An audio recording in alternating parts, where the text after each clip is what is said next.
O jesuíta francês Dionísio Petaves, propriamente Denis Petot, que veio entre 1583 e 1652, pôde recorrer em seus trabalhos à edição crítica e ao comentário das fontes clássicas da tradição cristã, que justamente então era iniciada de modo exemplar na França. Conferia edição em 200 volumes dessas fontes, feita pela Congregação Francesa Beneditina de São Mauro, os maurienses.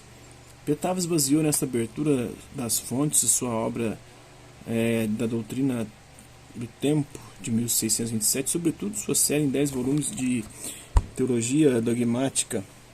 O historiador da igreja evangélica Gottfried Arnold, que veio entre 1670 e 1714, combinou a história dos dogmas com um programa de referência à experiência. Para ele, que pertencia à ala radical e exaltada do pietismo, a mística se torna a forma de expressão importante da crença cristã. Assim, sua história imparcial da igreja e das heresias, de 1699 a 1700, fornece aspectos frequentemente ignorados ou coibidos da história da fé cristã. Johann Lorenz Moschen, que viveu entre 1693 e 1755, vê na união entre protestantismo e iluminismo a ruptura da liberdade na história espiritual europeia. Suas instituições históricas e eclesiásticas escrevem a história da igreja e da teologia perante o horizonte da história geral, da história da cultura e da história da filosofia. Assim, a apresentação do dogma cristão se torna cada vez mais fortemente história dos dogmas. A reivindicação de verdade do próprio dogma é crescentemente historicizada. Johann Salomo Senior, que vive em 1725 e 1791, vincula o conhecimento das condições histórico-temporais da gênese da Bíblia, fortalecido pelo iluminismo, com a crítica à inspiração verbal dela. Ora, se a própria Bíblia é conhecida como algo de estatura histórica, então esta compreensão é válida também justamente para o dogma que foi construído sobre a Escritura.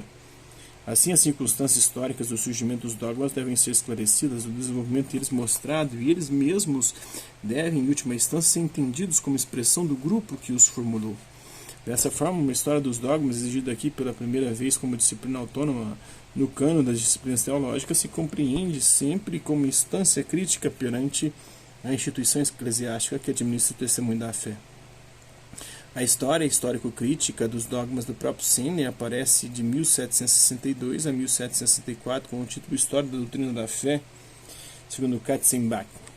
O teólogo protestante de Marburgo, Wilhelm Münchner, que veio entre 1766 e 1814, assume este princípio crítico e mostra em seu Manual de História Cristã dos Dogmas, escrito entre 1797 e 1809, em 4 volumes, e em seu livro de Lições de História Cristã dos Dogmas, de 1811, com base em estudos das fontes, alterações frequentemente bastante amplas que o dogma cristão sofreu em seu caminho pela história.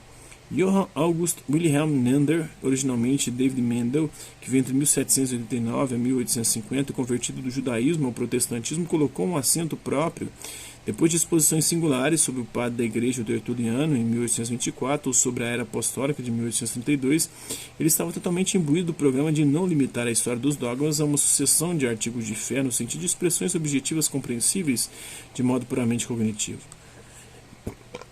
Assim, sua História Geral da Religião e da Igreja Cristãs, de 1825, em 10 volumes inacabada, é também uma história da vida prática da fé e uma história da piedade.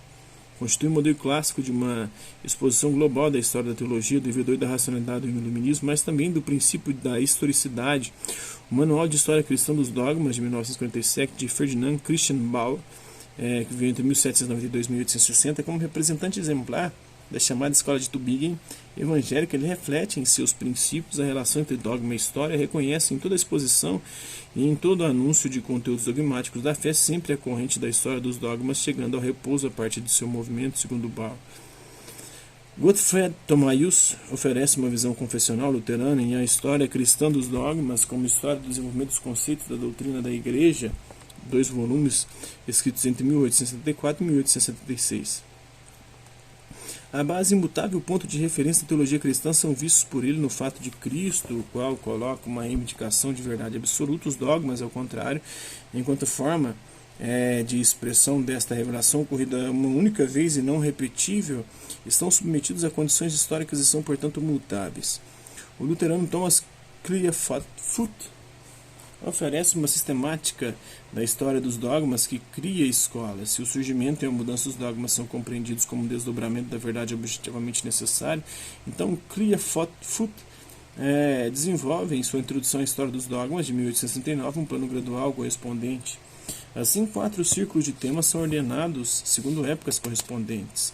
O interesse central da antiguidade era, consequentemente, a cristologia e, respectivamente, a teologia em sentido estrito.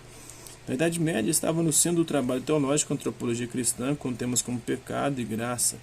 Com a reforma e os temas justificação e salvação, entra no campo de visão a soteriologia.